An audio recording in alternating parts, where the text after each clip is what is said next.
What's up, buttercups? Welcome to Mean Age Daydream with me, your bald and beautiful host, Brian McWilliams, here on the Lions of Liberty Network. Now, before we get into the show, I'd be remiss if I did not remind you to hit subscribe, hit notify, follow us on anywhere your podcasts are heard, and of course, to buy Woke Word Wars, my fantastic, hilarious card game, making fun of all the woke nonsense in the world. If you guys buy enough of them, we'll make some added content for it. Supplemental decks, if you will, for you supplemental decks. All right, let's get into the show, shall we? Number one, it's funny. I am lightheaded today because I'm going on, also doing the show a day early. I was going in for like a thing tomorrow I have to do at my age, and I have to fast for 24 hours, which stinks. It stinks. I hate it. I'm surviving right now on like nicotine and clear gummy bears and chicken broth because that's what I'm allowed to eat. It's awful, and I feel terrible. But you know what? You got to do what you got to do to stay healthy in this world. And speaking of health, perfect segue, Brian. Thank you, Brian. I know. Speaking of health, Dr. Rand Paul, Senator Rand Paul, who, of course, despises Dr. Anthony Fauci with every fiber of his being, as should we all, has revealed the doctor's diaries. Yes, Anthony Fauci kept a diary, which I believe is a requirement, right? Because you see these, from Comey and stuff like that. Keeps a diary of everything that was going on during COVID. Now, Anthony Fauci, as we know, is an egomaniacal monster. He is directly to blame for all of the problems that we had with people trying to get AIDS medication, with the AIDS scare that happened back in the 80s. The movie Dallas Buyers Club, of course, is actually about that issue that Fauci raised. And yet somehow this man was able to continue his role and be elevated to an even higher position as the primary doctor advising on COVID-19 during this period with his position at the White House. He was the one making all the trickle-down effects of shutdowns, lockdowns, protocols being adopted. He was responsible primarily for putting those into play. Some of this he'll push off and say, well, it was the World Health Organization. That was the... No. Dr. Anthony Fauci was a direct conduit to President Trump, who, of course, came to regret that decision, though he won't openly admit it, although it's come out through different channels that he had yelled at somebody in a meeting, I think, Deborah Birx or somebody, about Fauci and how he shut down the economy and was destroying everything. But don't forget, Donald Trump was proud of this man for quite some time. Anthony Fauci, when in his position, knew, according to these diaries, and this is in his own words, knew exactly the lies he told, which is predominantly that this was a virus that had a 0.2%, actually 0.02% rate of infection to 0.03%. This was something that, as we all knew, as any common observer could tell, was not able to spread effectively, was not murdering people, was not going to lead to millions of deaths, as was reported from a London-based facility. This was not going to lead to any sort of epidemic that required a mass shutdown of society for some places 2 years, like in California and Michigan, Pennsylvania. These places where he's saying, you're going to kill everybody. We have to shut down the schools. We have to put old people in homes where they're just going to die faster. We have to do X, Y, and Z. We have to shut down all the stores. We have to completely tank the economy. He knew the entire time what the actual mortality rate of COVID was. And yet, he repeatedly went on television, went in the media, and lied to our faces, saying it was a 2 to 3% mortality rate, which is quite a bit higher, if we'll all agree, 100 times higher. The man is a monster. But beyond that, we got an insight into what was driving all of this, which in the diaries that have been released so far, which, you can read the entire thing. It's all out there, but it's hundreds and hundreds and hundreds of pages. What we have so far is the diary of a man who was so obsessed with his own fame and stardom that it was all he talked about.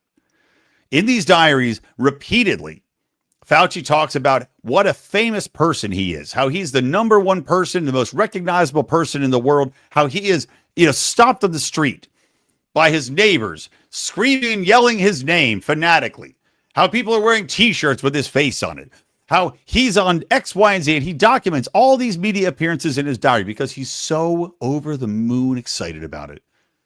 If I thought Anthony Fauci, at his advanced age, could get an erection, he would have rubbed the skin of his dick off, jerking himself off to just how famous and powerful he had become.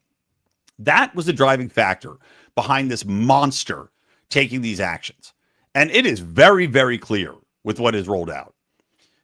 The thing is, I wonder how many liberals are going to hear about this. I wonder how many of the people, as I've called them, very bad people, right? The very bad people that cheered this man on, that bought the t-shirts, that bought the candles, that got tattoos, for Pete's sake. People got tattoos of the man on their bodies. And that's a level of psychotic I don't even want to get into. Stephen Colbert with the dancing Fauci needles and having him on the show. The people that went along with this, I'm sure, will not read this diary. They will not read the reporting. They will not accept the fact that they were lied to.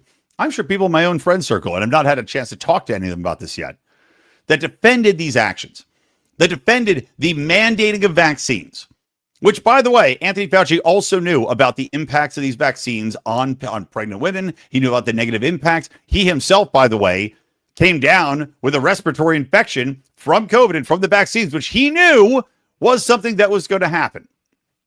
Didn't report it because that would make him look wrong and weak and take away from his fame. Didn't report it.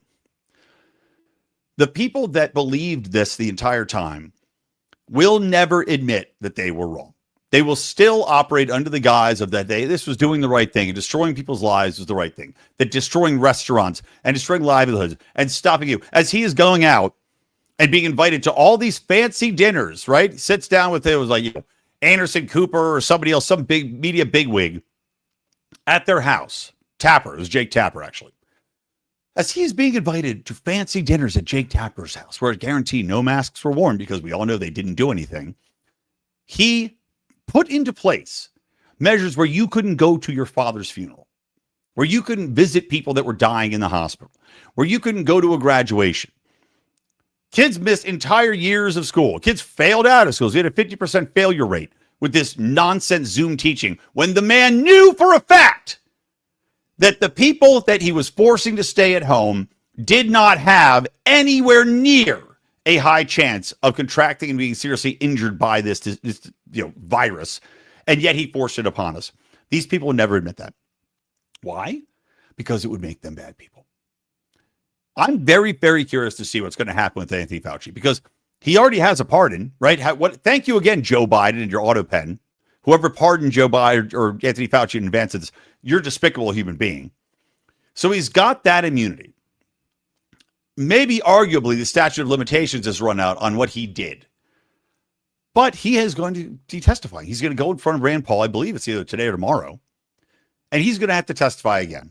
So the man is now faced with either owning up to his awful behavior, his despicable egomaniacal manipulation of our healthcare system, of his masturbatory obsession with fame, with the lies that he told, with the misinformation that he spread. And don't forget, by the way, that fallout, people being kicked off social media, people being censored, people being fired from their jobs. This man either has to own all of that, or probably what he'll do is go up there and go, I can't remember. I don't know. It was a long time ago. I'm an old man. I don't remember what I did in those days. I hope he slips up just once so they can toss his bony ass in jail where he belongs to rot in a cell for the rest of his days. And that's not enough. For the amount of harm this man has caused, it's not enough. The only bright side of this is that his legacy is destroyed. A legacy that should have never been, by the way, after the actions during the AIDS, quote unquote, epidemic. He should have never worked again. Now he will go down as one of the greatest villains in American history. And that's how he should be remembered. He should be remembered as a villain, as a Dr. Frankenstein, manipulating things, lying to people, creating this monster that he pieced together from pure, unadulterated bullshit that then was able to traipse around our villages, terrorizing everybody into staying in their houses because Frankenstein's monster is roaming the streets, everybody, and it's going to kill your elderly, and it's going to kill your babies. This piece of shit deserves to rot in hell. And I'm not a religious person, but for certain people, I'll make an exception. God, if you're up there, if hell's out there, Satan, if you're out there, sharpen your pitchfork for this monster.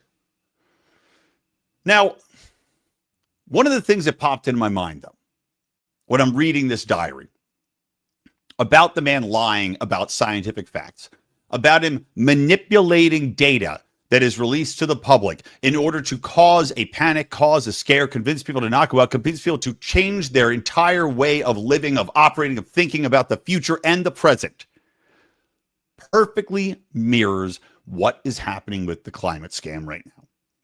And we have evidence of this. I did a show about it, talking about how all these journalists have been making mea culpas, and honestly, should be the broader scientific community, because the reports that came out from the, whatever it is, the World Climate Organization, that releases these papers every few years that always, without fail, tell us we're all going to die, that we've passed the point of no return, that the seas are going to rise, frogs are going to fall from the skies, blood will boil in your veins, dogs and cats living together, mass hysteria. When they release these papers, they intentionally lean into the highest possible outcomes per their climate models. Climate models, which, by the way, have never been correct. They always release the data that says the worst possible outcome is the most likely. Turns out, oops, that was on the farthest possible scale of outcomes. And really, even under, reasonable expectations, we're looking at very minor changes. Very minor changes. But they've lied to us this entire time. Lied to our faces, caused panics, and as I said, caused people to not have children, caused people to change their lifestyles, caused people to change their buying, purchasing power, change governments in the way they operate, imposing taxes on all of us to make things far more expensive, regulations on oil, the most bountiful, easy to store, easy to use, impacting thousands, well, not even thousands, millions of people every day, billions even globally, who are bearing the brunt of all of these completely fabricated sets of data in order to curb, quote unquote, climate change. The driving factor underneath all of this is the same as Anthony Fauci. Money, power, ego. For these climate scientists that have been on this bandwagon, this gravy train that has been going on for 20 plus years now, where all this funding is allocated to them, where all these people are flown around the globe to climate conferences, they're treated like the horsemen of the apocalypse. We better listen to these horsemen of the apocalypse, right? They know what they're talking about, and they're completely full of shit. They have been living to such a large degree of excess off of this lie that there's no way they can go back. And they're addicted to the fame. Look at the Greta Thunberg effect, right? Greta Thunberg is addicted to fame, or at least her parents are. They're putting her out there all the time, where any possibility of getting out of that spotlight, any potential for a slapback of what they've been doing, the lifestyle they've been living, the media exposure they've been enjoying, glowing coverage of these people because they're the only ones that can save us, right? They will never admit they're wrong, because that would mean that everything goes away just like that. Gone in the blink of an eye. Not only that, but it means their legacies are destroyed. All their, quote, scientific work was for nothing, meant nothing, is nothing. And people will look at them in the exact same light as they should be looking, and should look at these people in the exact same light as Anthony Fauci. These people are monsters. They're self-indulgent liars that have been preaching this, dim view of the world that has ruined lives. Inalterably ruined lives. And we're seeing this all come out. I mean, the same thing with the trans movement and forcing the, hormonization, the surgeries on children. On children. For a decade plus now. Same thing. The gravy train is there. They're being treated as these compassionate, considerate individuals who just want to help. They're the experts, right? Trust the experts. I should bring back our Thrust the Expert, actually, my Thrust the Expert shirt I made, which is Anthony Fauci bent over with a needle going up his ass. I should bring that t-shirt back. It'll probably sell very well at the time. But these movements all have the same thing in common. Bad data, manipulated, misinformation pushed out through mainstream media channels who just can't get enough of it. Governmental organizations backing bad science and hurting countless millions in the process. Thank God for this diary. Thank fucking God for this diary coming out now. And, it's one of those things, too, where you just wonder what else is going to happen. As I mentioned, we had the IPCC scam exposed. And again, the same people aren't going to believe it. Same people aren't getting that news because the liberal media is not going to cover it. This is something so big that the liberal media has to cover it. And they have been. But the trans movement, the climate scam movement, they all are just peas in the same pod. They're different sides of the same coin. They're all driven by the exact same motivations, the exact same bad science. Who can trust science anymore? How are you supposed to tell anyone to believe science from papers that are coming out that are just, at least up until recently? And again, the IPCC is an example of this, and there's several health journals now that have completely rewritten how they take submissions because so many papers were using bad science, bogus references, ChatGPT references, that they now have said, this is on us. We did this. We allowed this to happen. We enabled these people to abuse what we supposedly hold dearest to us. So thank God for this. And hopefully this is one in a long string of dominoes to get things back on track, to eliminate this nonsense that's been happening. But again, how do you get around human ego? How do you get around human greed? The rails were completely removed during the last 20 years to all these things. And it's going to take a hell of a lot of time to get them back on board and even longer to get people to actually buy into science again. It breaks my heart as a man who does believe in science. And that's what's so frustrating when you talk to people about this. When I talk to people about COVID, when I talk to people about trans, when I talk to people about climate, I do know what I'm talking about. I do believe in science, but I actually take the time to look into the data, take the time to read the papers. There's one of my best friend's wives defending masks to the end of the earth. I said, she goes, oh, here's 5 papers. I said, I read the 5 papers. You know what the 5 papers said about masking? Doesn't work. None of them say masking works. Not a single fucking one of them said masking works. They all said that it's at best, who knows? At worst, they said, we tested it in hospitals. It doesn't work. And yet, she blocked me on Twitter because that's where we're having our interaction. And I wasn't about to text her and make it even worse and blow up the whole thing. That's where we're at. That's where we're at. We're 2 different trains going 2 different directions. And the only possibility here is either a train crash like this, right? This is a train crash between our 2 different trains going these different directions where the crash that happened here, the crossing of the railway lines has led to a revelation moment. At least I pray to God. And I hope that we have several more of these that come up to get us all, number 1, back on track. And number 2, back to the point where we can actually talk to each other again about it without people getting defensive, without people just shutting their brains off and saying, I don't believe you. Well, who are your sources? Well, guess what? The sources are everywhere now because it's too big. It's too obvious to ignore anymore. Okay, rant over on that. All right, next thing. Let's talk about Mamdani. So Mamdani, of course, governor of New York, socialist, communist governor of New York, has now put out a list because he has a pied-à-terre. I don't know. I don't speak French, Baxter. Pied-à-terre. But essentially a tax on the ultra-wealthy homeowners. Now, this would be bad enough on its own because the people that inevitably get looped into this. Oh, by the way, a report just came out showing how many very wealthy people are on rent control and live in rent control housing, which I talked about, I think, last episode. And apologies, I was out last week for vacation, so you guys got to hear the first episode podcast. Hopefully you guys listen to that. But I talked about the fact that there are countless, and I think it was 50% of the people on rent control are wealthy. You don't have the effect of pass-through rent control to the poor. What ends up happening is people that can afford to live in those apartments just squat in them forever. That's what happens. And that's been proven. But that would be bad enough. Having the rent would be bad enough. But now he wants to put an extra tax on wealthy homeowners. And this is like people whose properties are $1 million and under. One example I saw of, somebody's mom that bought the house 35 years ago, house is worth $1 million. Oh, she's on the list. How do we know she's on the list? Because he published the fucking names and addresses of all the wealthy people. And the best correlation I saw that somebody had posted about this is basically the Luigi Mangione list, or Mangione.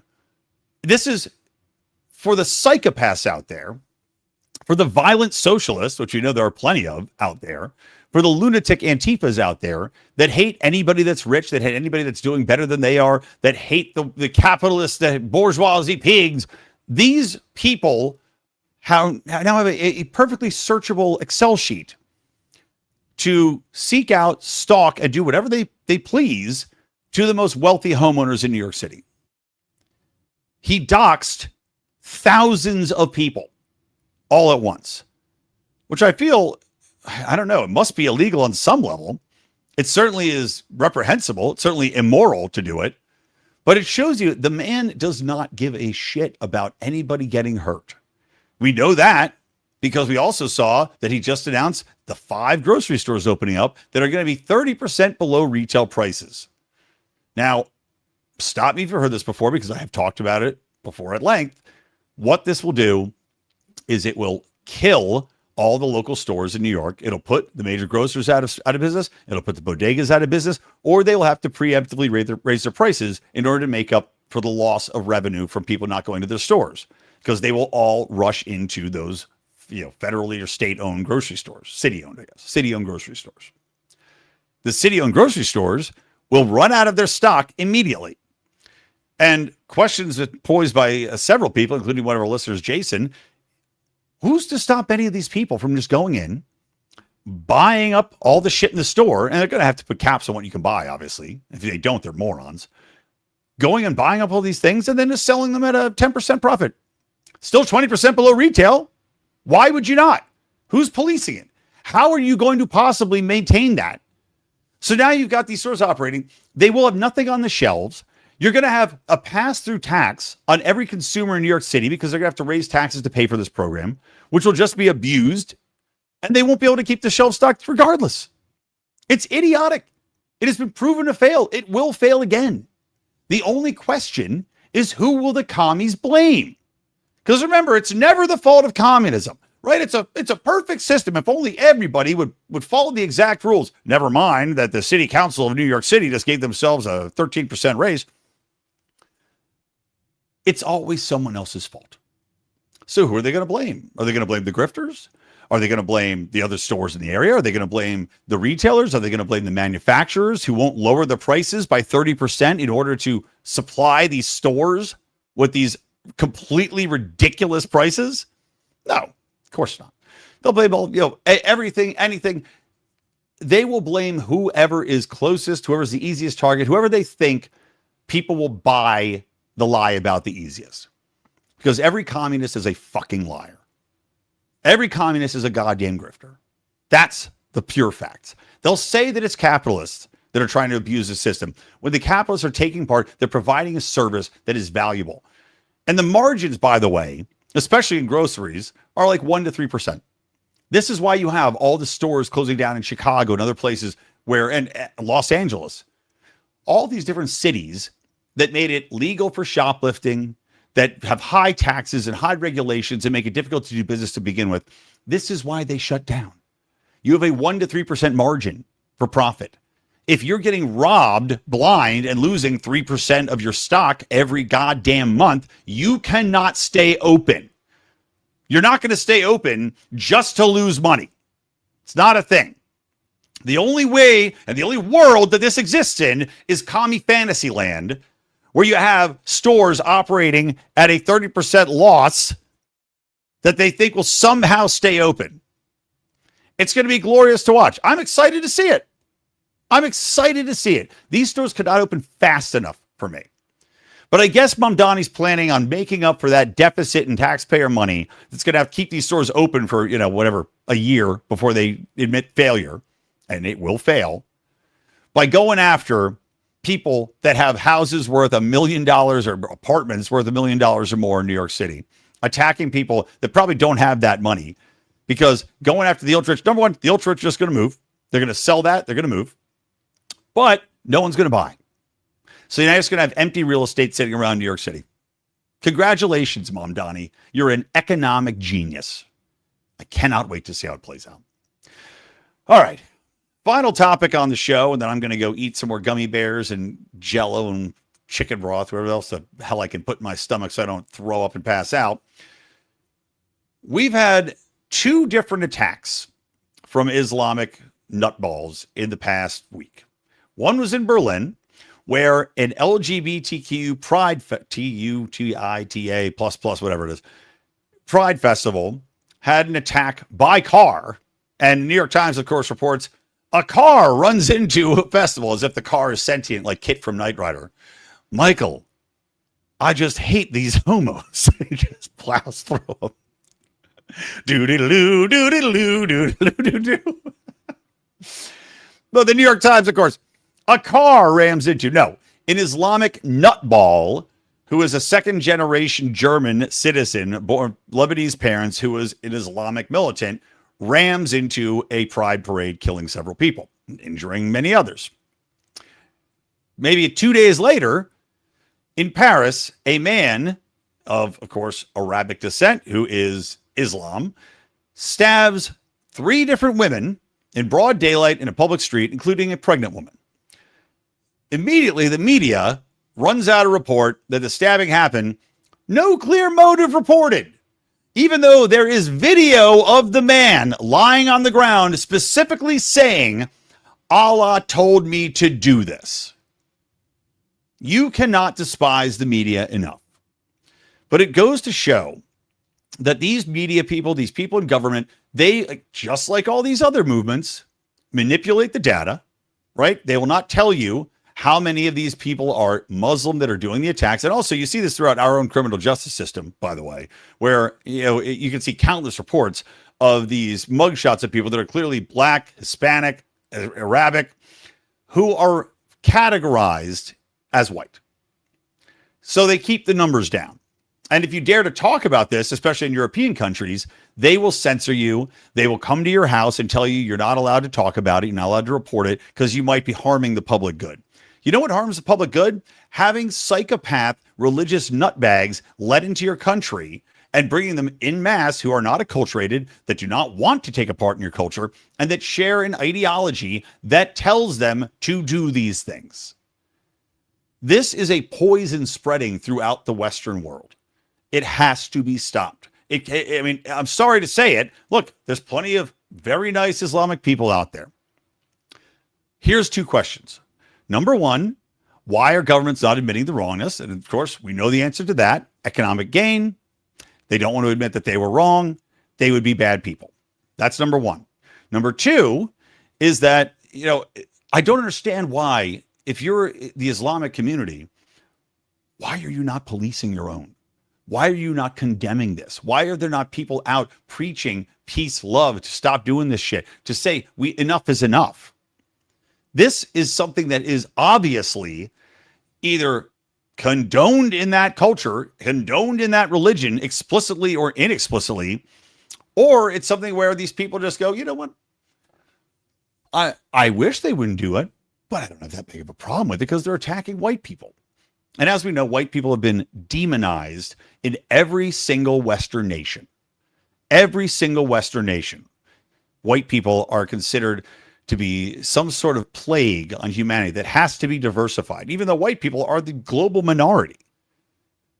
And white culture, apparently, is viewed as something that has to be diversified. Nobody else has to be diversified. All those other cultures, they can proudly be themselves. They can keep their culture, and how dare you try to go and gentrify them. But white people, you're allowed to do whatever you want to. And they push this narrative for fucking 40 years. This is what the shakeout is. Why is there not more action being taken? And of course, in Europe, you've got people that are literally, literally, like in Germany, for example, in Romania, for example, Italy tried to do the same thing, I believe, banning political candidates and banning political parties from taking power through elections. So this precious democracy that the European Union talks about doesn't exist if you don't just blindly accept that this should be happening that you're not allowed to push back, that you're not even allowed to talk about it. You're not allowed to point out the obvious facts that are very apparent, that are happening every single goddamn day. The question is, before we had X, how many of these things were happening that we just didn't know about? Because the mainstream media clearly has a side. And that's the thing. It's time to pick a side. Which side are you on? Think about that as I prepare myself for some sort of awful thing that I have to do tomorrow. All right. Thanks for joining me here on Mean Age Daydream, guys. Remember, hit subscribe, write a nice review if you haven't on iTunes or Spotify or wherever you listen to your podcasts. And don't forget, you can also support our show. We'd love it if you did. Go to Lions of Liberty. Go to patreon.com/Lions of Liberty or lionsofliberty.locals.com. And of course, you can support me directly by buying Woke Word Wars. I'll let you know. Maybe I'll reprint that Anthony Fauci shirt. It says, "Thrust the Science," with Anthony Fauci bending over, getting a giant needle up his ass. All right. From me, Brian McWilliams from the Lions of Liberty Network, and from Mean Age Daydream, keep those electric eyes on me, babe, and keep that ray gun to my head. I will see you next time.